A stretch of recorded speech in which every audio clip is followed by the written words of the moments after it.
We're continuing discussing the book Men Don't Like Kids. Ugly fact number 4: domestic violence is an equal opportunity killer.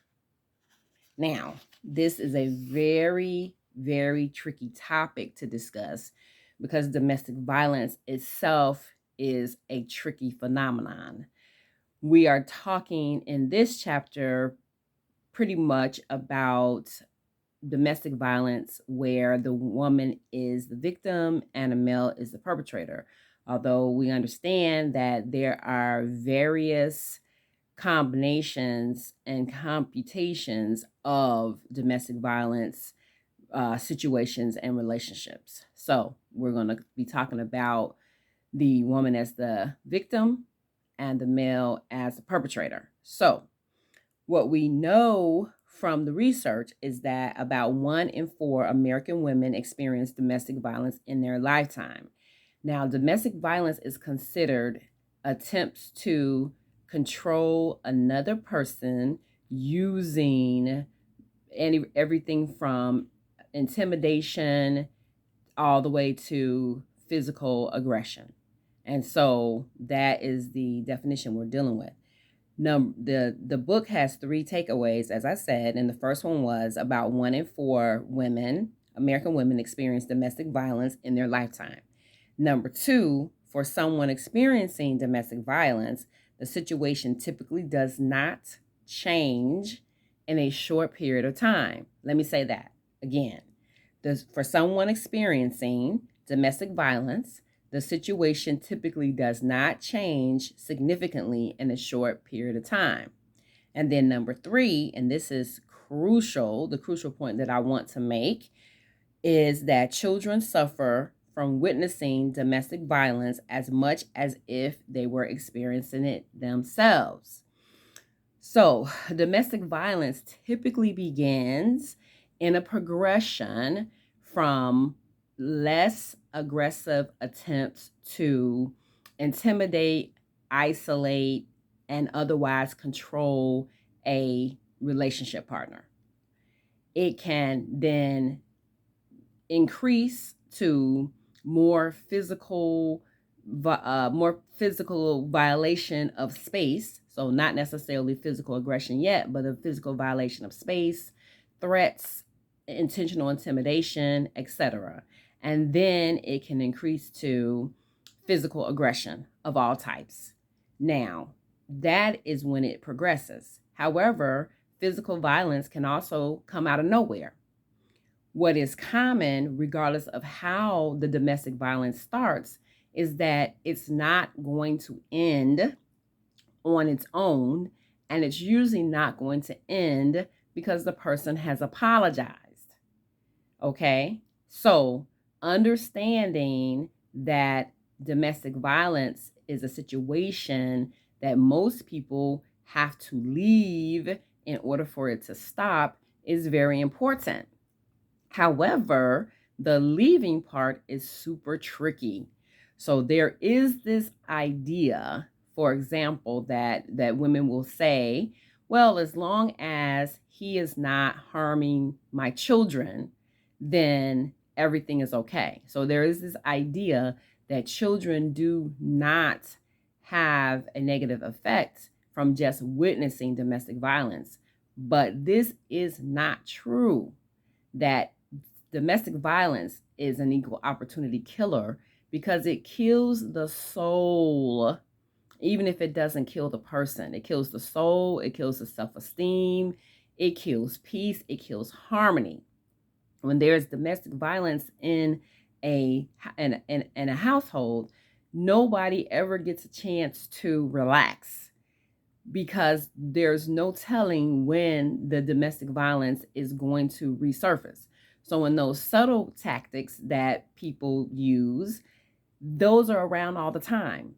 The walking on the eggshells, the not being truthful about your comings and goings, hiding the use of resources such as money or credit cards or even health resources, or hiding, connecting with family members or friends, or not being allowed access to those resources.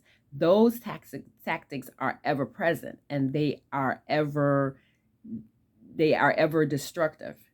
Whereas the actual physical violence may only be present from time to time because the emotional and psychological tactics have done their job. But from time to time, the physical violence may arise just to serve as a punch to the mental and the psychological tactics. Or likewise, the physical violence can be ever present as well. So whatever the combination of tactics that are used in a domestic violence situation, the combination kills the spirit, it kills the peace, it kills the foundation, the very foundation of your children's growth. And so that is why that notion that children are not negatively affected as long as they don't experience, if they're just seeing the domestic violence, then they're not negatively affected. That is not true. There is also a notion that people experience or perpetrate domestic violence because of what they've seen. But research shows, in fact, that most perpetrators of domestic violence most perpetrators have never experienced directly domestic violence. What they have experienced is how their tactics of control have gotten them what they wanted from a person. And like I said, in this case, we're talking about a male perpetrator and a female victim. So men use the domestic violence control tactics because it works for them. As I said in a previous video, people do what they do to gain pleasure and to avoid pain. And so if someone realizes that they can use threats, intimidation, and physical violence, isolation, and other forms of control to get what they want from another person, then they're going to do that. Okay? Now, again, as I said, being able to recognize that one is in a domestic violence situation and understanding that it's only going to change when they leave is tricky, because in fact, research shows that women are in the most danger from a domestic violence perpetrator when they leave and when they are gone. And then the additional paradox to that reality is that very often women will leave and return to a domestic violence partner multiple times before they can leave for good. And so that phenomenon, being as common as it is very frustrating for family members.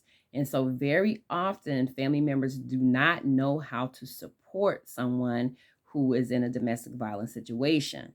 So the book talks about how to support, how the whole process of being in a domestic violence situation, leaving, how that works, and how to be supportive. The chapter also talks about the development of domestic violence behaviors and how those behaviors change. And again, as I said before, any behavior change is going to be slow, painful, and deliberate. So again, family members can be supportive of someone who is experiencing domestic violence based on what the person needs in the moment, realizing that there is no influence over how they leave and how they might return and how they may leave and return again. But just being able to be supportive with whatever they need in the moment is going to be the best form of support.